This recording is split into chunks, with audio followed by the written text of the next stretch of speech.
Microsoft has established a name for itself as one of the world's biggest tech giants, and if you disagree with me, go die. How dare you? This is the internet, you're not allowed to disagree with me. But, anyways, have you ever wondered what the headquarters would actually look like?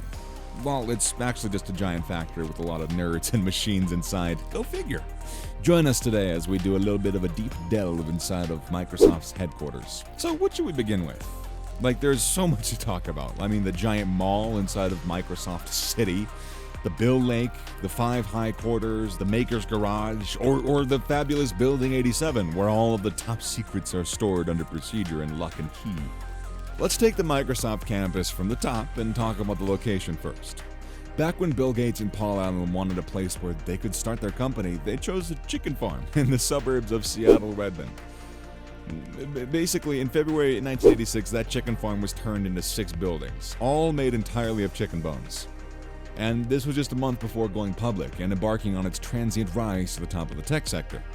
The Microsoft campus spreads around 500 acres these days and accompanies thousands of employees, an actual village of people. A large village at that. When there were only 6 buildings, the employee count was actually only 800, but today, by contrast, it's like 50,000 some odd that work there. Yeah, times are changing. We don't include any visitors, by the way. This is like staff employees. Could you imagine that amount of massive growth? At first, there were only 6 buildings, like I said, but recently there's a grand total of 125 buildings around the Microsoft campus, which is why they're basically considered a city.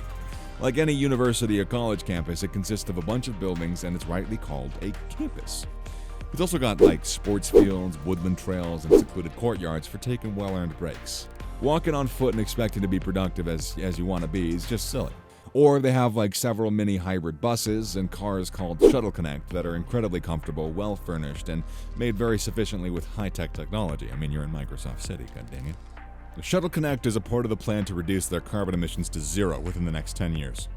Now, these buses ensure that you get the absolute best view of the Microsoft campus while you're perfectly comfortable sipping your tea or whatever it is you do. There's a unique poster on the bus with a few QR codes which you can digitally rate the performance and your experience on the hybrid minibuses.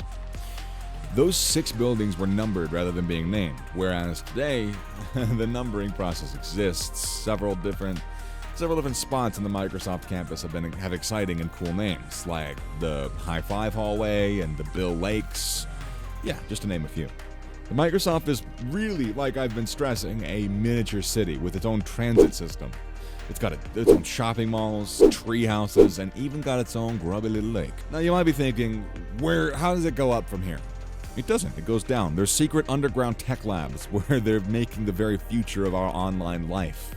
So, a word of caution regarding Building 7. If anybody ever suggests that you meet them there, be sure to politely decline, as no building exists.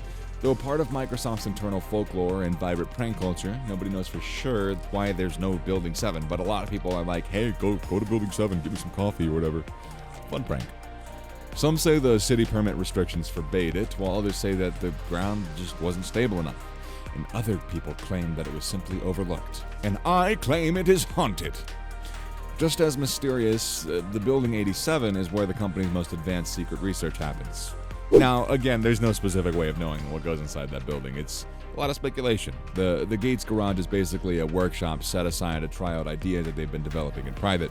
It's entirely set with laser cutters, 3D printers, soldering gear, every kind of tool that you could possibly imagine. The garage also conducts frequent challenge nights where staff basically experience the possibilities of the Internet of Things and even the upcoming science of biohacking. If you're a visitor, chances are you're probably going to visit Building 92, as it is home to a Microsoft Visitor Center, and inside of which you're going to find a company museum portraying the rich history of the tech giant. And without any doubts, you're going to get the opportunity to play with up-to-the-minute versions of the Microsoft software, like the Forza Racing series, or the most recent possession, Minecraft. You can also try out the newest gadgets. Gamers who want to head over to the Xbox area where the latest game and console-related devices are being put on display for visitors to try and see out, they can do that. They can also visit the AI and mixed reality portals. So this is where Microsoft has some of their latest pieces of tech, whatever you want to call them, techie techs on the display. The mixed reality has an area where visitors can try out the latest headsets that allow the user to interact with holograms. Not in VR, but like in real life. Yeah, there's even a Microsoft apparel store with a whole section committed to Bing merchandise. And visitors can purchase Microsoft merchandise to remember their visit or head over to the theater, which is used for product presentations and demonstrations. Now, if you visit Building 16, be sure to make your way into the courtyard where Walk of Fame-style panels have been installed in the flagstones to celebrate significant Microsoft product launches of the past. Building number 8, a rather ordinary-looking building, is reportedly where a young and shy executive by the name of Bill Gates met his future wife Melinda. The story happens to be that the couple was working overtime, as per usual, and the nervous Bill mustered all the courage he could just to say hi to the beautiful girl who was also hacking her way late into the night. Well, the rest is, quite literally history. So Building 33 is constructed entirely of chicken bones and is a conference center that is not usually open for public visitors. This building is reserved for enterprise clients, unless you have special approval for visit and you won't be allowed in. The creators of Microsoft have tried their best to make the Microsoft campus as interesting as possible, and they've used their innovative skills to relate to pop culture as well. So just like the Hollywood Walk of Fame, there's a lot of panels located outside of 16. And there might be like a bit of a nerdy patch to it. Each board in the Microsoft Walk of Fame portrays a specific launch that was considered very important of a milestone for them in their journey of the success of Microsoft as a whole. So don't mistake the Redmond building to be all work, no play. The campus also facilitates a lot of chances to unleash that stress that they've been building up of the engineers, including not just one, but 2 soccer fields, because what do nerds love more than sports? They also have a basketball court, a green for playing balls, and several beach volleyball nets. You'll notice random pool tables and college classic ping pong tables just located around the office premises, just dilly-dally. One of the primary reasons why companies like Microsoft are able to be so productive and successful is because they understand the needs and requirements of the employee to make the working environment as comfortable as possible. To make your employees feel like they're at home. The better they're going to perform, the closer they feel to home. Which is why all the corporations have a very unique approach to a typical corporate office nowadays. To help employees survive the long shifts required to keep Microsoft on top in a very cutthroat competitive marketplace, the company set up several standard amenities. The first introduced to the Redmond staff in 2009 was a 2-story, 1.4 million square foot mall with ample retail space and dining options.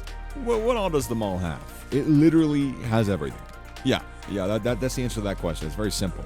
If you're tired, you can grab a recharging cup of coffee. If you feel like munching on something, there's pretty much anything you could imagine inside of the mall, probably including chicken bones. In fact, if you feel like eating local food, then thanks to the new initiative of Microsoft, making it a pivotal point to support the local businesses of Seattle by endorsing them inside of their Commons Mall. So in terms of retail, there's everything available here. Basically from guitar stores to bike repair workshops, a hair salon, an auto body shop, and a lot of cell phone retailers. So everything imaginable. Microsoft attempts to make most of Washington State's magnificent natural setting. Several tree houses and offices and meeting rooms were recently constructed on the campus, allowing employees to get up in the canopy for a refreshing, mindful bit of inspiration and productivity.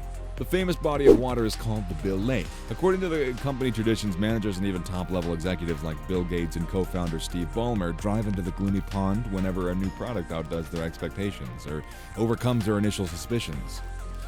All this is being done to adapt to a culture of collaboration and a sense of family. Among the Microsoft employees and executives, if you're lucky enough to go visit the Microsoft campus someday, make sure to play along, especially when you pass across someone inside of the famous High Five hallway. If you're walking into a place called the High Five hallway, drop your opinions onto the massive Microsoft headquarters in the comments section below, and I'll see you guys later.